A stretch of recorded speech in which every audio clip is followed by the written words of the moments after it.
another Cosmic Salon.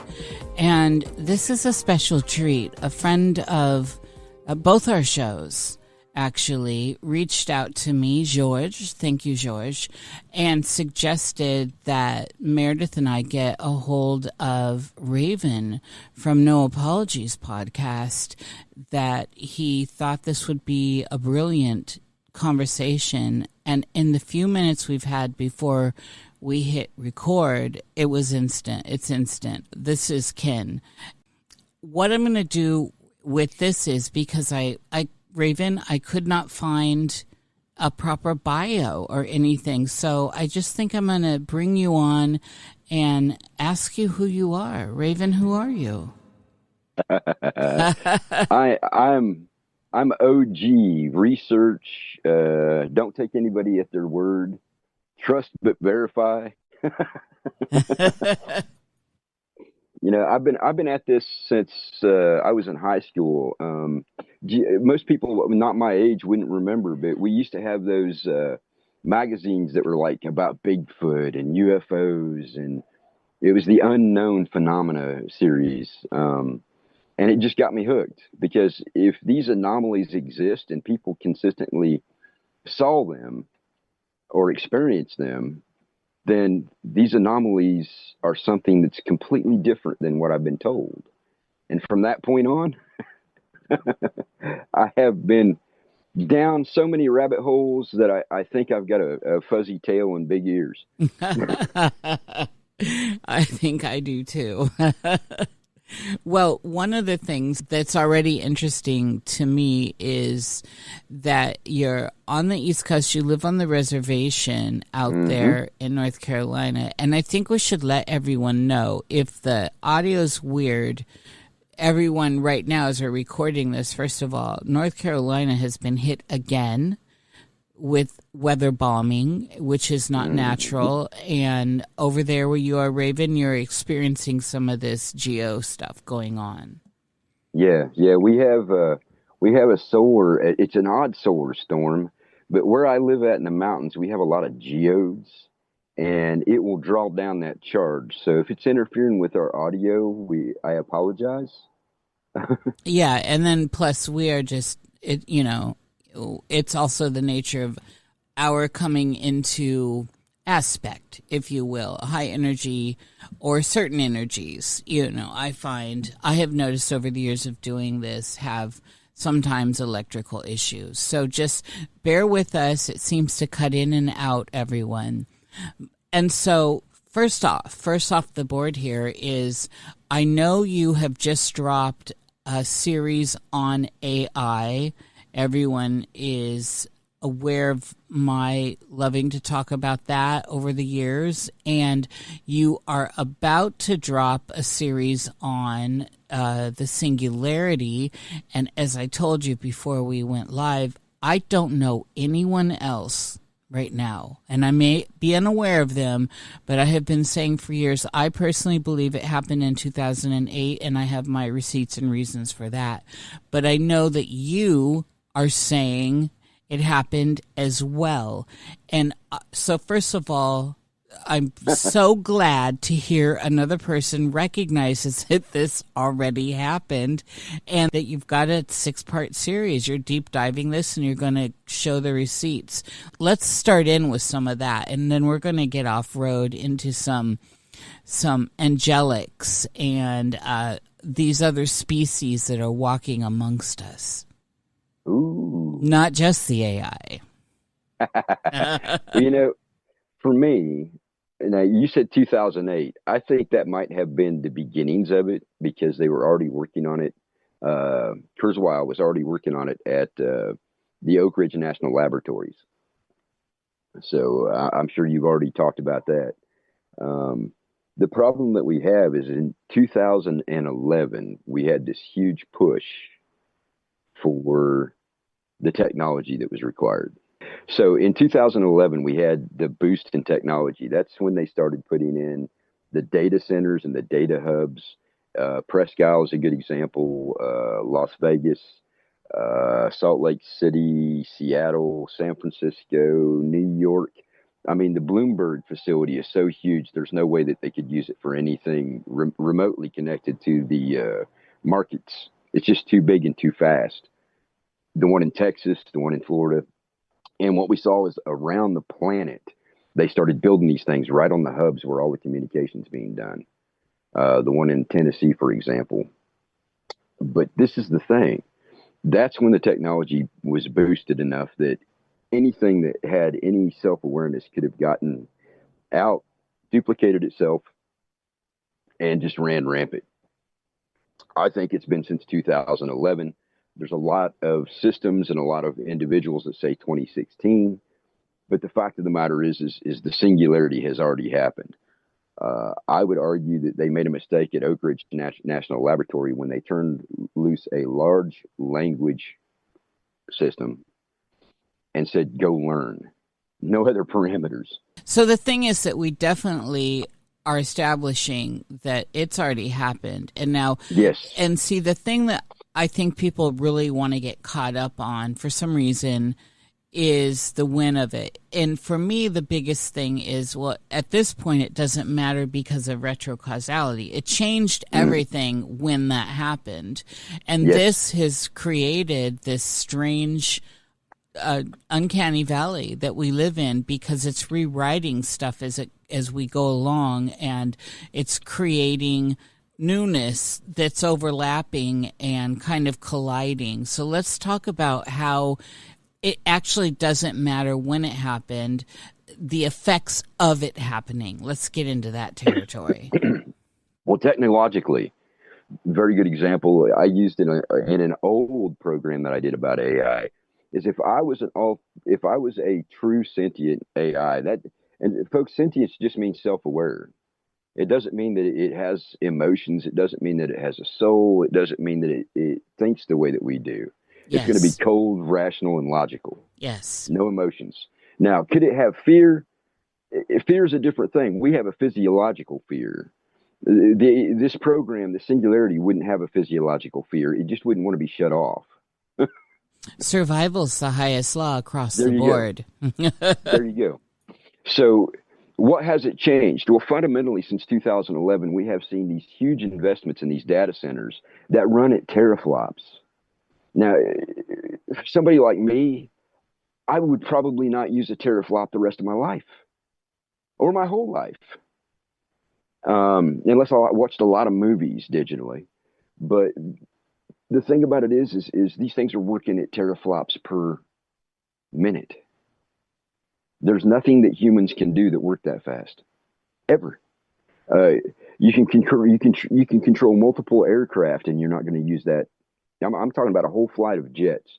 You don't need that much speed.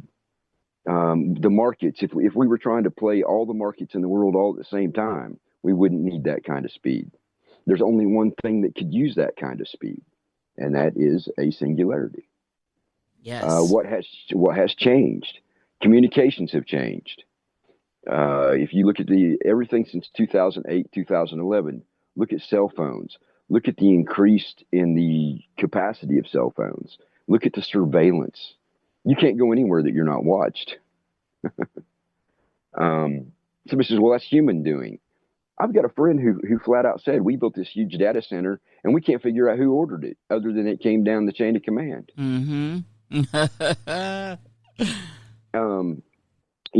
A singularity within the system money is not an issue. It's all digital.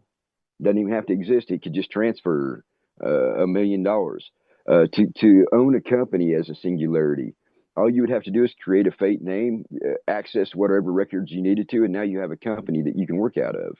Yes. You could work through the systems so easily and never even be found out. And that was been my argument for years.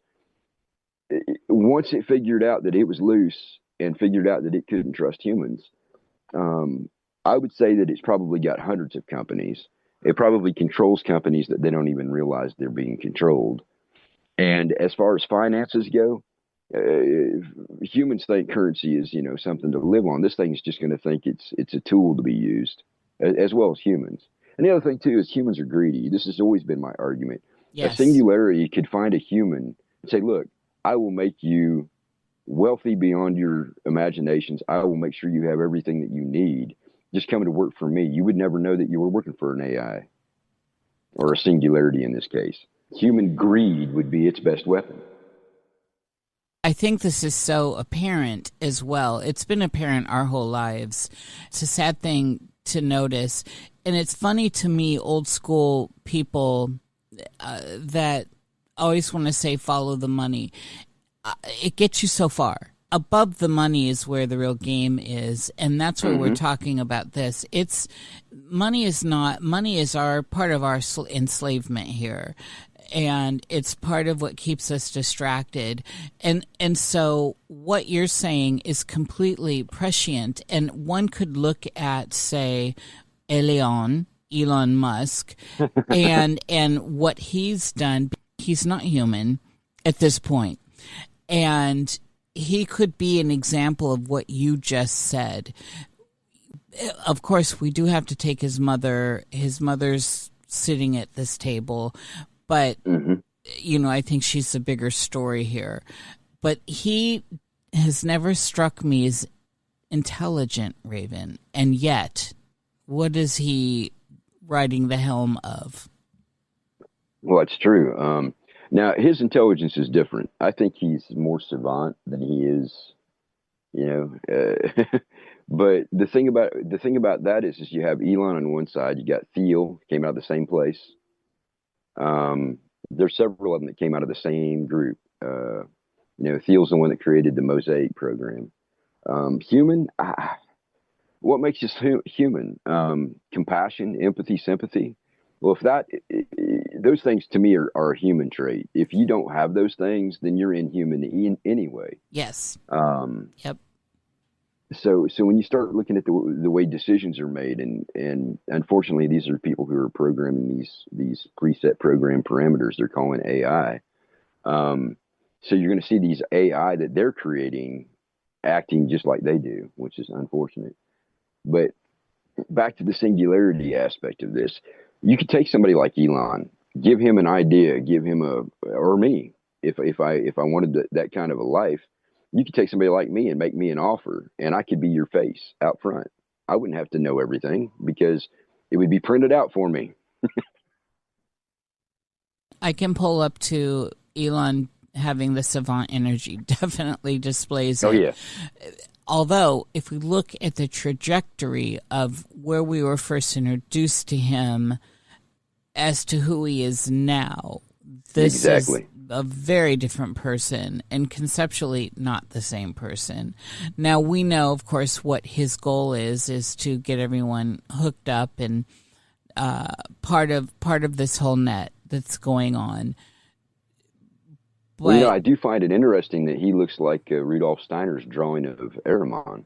And you did a series on that. Yeah. Yeah, Ahriman and the Dajjal, one aspect of it is that the main character here would be able to see everything while it was still looking at you with its other eye. And that puts me in mind of the Neuralink. If you're linked into everything, you can see all the cameras, you can see everything everybody's doing, but you still have one eye to look at what's in front of you. The other aspect of that is the army is supposed to be flat-faced, and if you look at these robots that they're developing, they look like they've got a shield for a face. I find it interesting that they bring this back up. I talk about things being in cycles. We've already done this once, and they're bound and determined to do it again. Yeah. Let's talk about that. So we're going to just bounce around. We're going to find out where we are and all that. We've done this before. Let's find our entry point there, because this is a very important thing for people to understand, and it ties into the idea of retrocausality, which is tied into singularity. Excuse me, everybody. I've drank coffee my whole life, and for some reason it went down the wrong way. Woo! Well, you're still with us. After all these years, my body would know how to do that. Well, that's a liquid libation. Well, you have to laugh about it. But anyway, so if I sat a little hoarse for a minute, y'all, But here's the thing. If you go back and you just take Solon's description of Atlantis by itself, you don't get everything that is out there to know about Atlantis. For example, Cherokee. Cherokee knew about Atlan. It was out there in the ocean. What we have, if you take the global population and you listen to the stories about Atlan or Atla, depends on what continent you're on, they developed some kind of a technology. One group wanted to use it as a benefit. Another group wanted.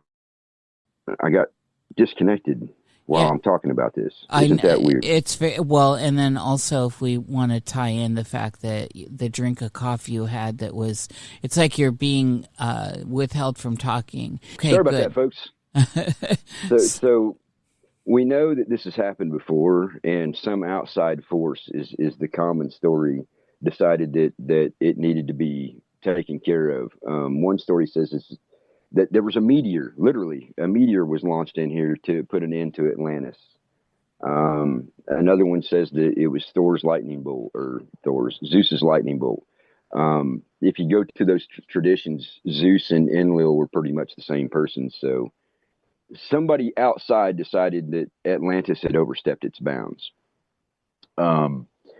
So we know it happened then. There are rumors, and I cannot, because even talking to people from the Far East, the Lemurian stories are very different, but we know that they had a battle there. If you read the story about the Monkey King, they had a very significant battle with very advanced weapons, basically over the same premise. If you go to the Lemuria, that's the sunken land that's between Australia and India.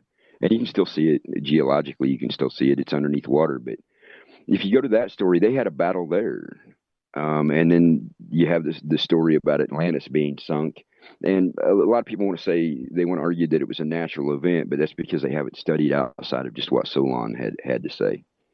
But they had all the things that we're talking about now. They could fly.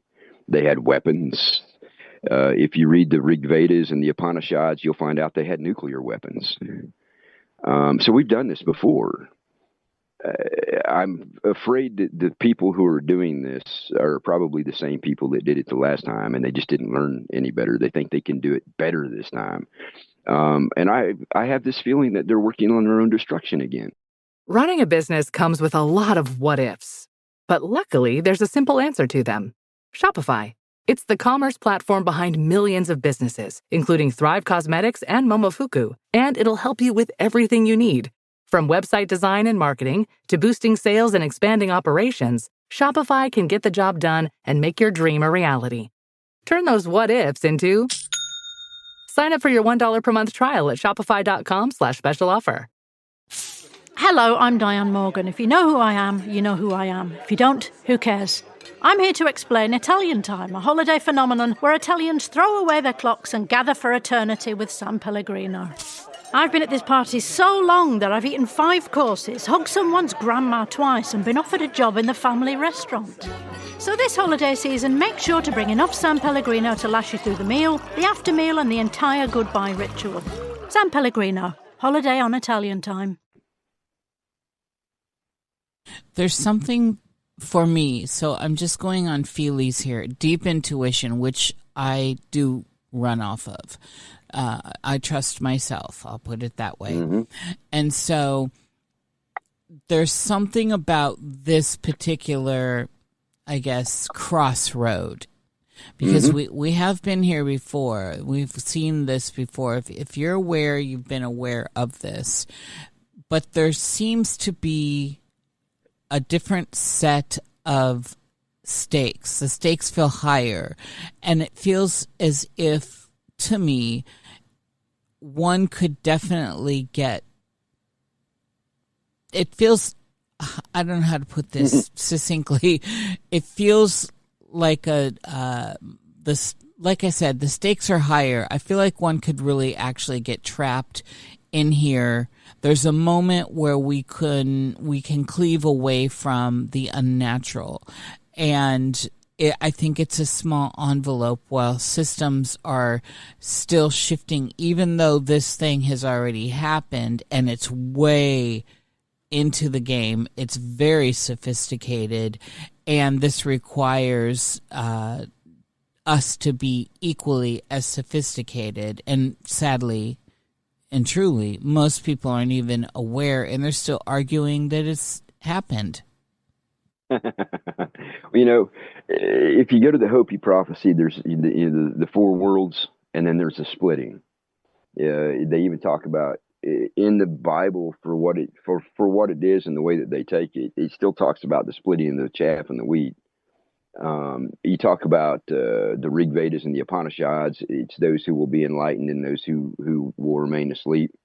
Rumi even talked about those who would awaken and those who would remain asleep. The split is here. It's been here for a while. It's just becoming more. I think what it is there has to be enough time for people to make a choice, to really make a choice. But at the same time, they also have to leave enough time that somebody who doesn't go along with them at first might be convinced to go along with them. You know, I do think that thing about time being short, it doesn't apply to us. It applies to them. They only got so much time to convince people to go along with them. What's going to change? Most of the folks that I talk to, we talk about that flash. Yes. What that flash is, you know, they're trying to say that there's going to be a great big supernova that we're going to be able to see with our bare eyes during the day, y'all. I would advise you to pay attention if you do see it. Yeah. But I don't exactly know how it's going to happen, but I can tell you this: when there's a twinkling in your eye, that means there's something shining at it. And it says you will be changed in the twinkling of an eye. Well, in order for you to be changed in the twinkling of an eye, something has to be lighting your eyes up, right? So I would suggest that whatever flash it is, we will all know it. And you'll have to make a choice at that point in time. It's just that simple. So looking at that, how tricky could it be? Because we know that there's a lot of what feels so, and what I'm saying is not that it will be tricky to people that understand who they are, what they are, and all this flame, this internal flame, but the exterior part, the illusionary part, the Maya, the trap could be set for people that are not following that inner guidance. Well, that's the reason why the trap's going to be there. Yes. You know, it says that even those who are elect, or think that they're elect should be the correct term, will be fooled. You know, taking sides is part of the problem. You know, Trump, Biden, Trump, Harris, Israel, Iran, Russia, the United States.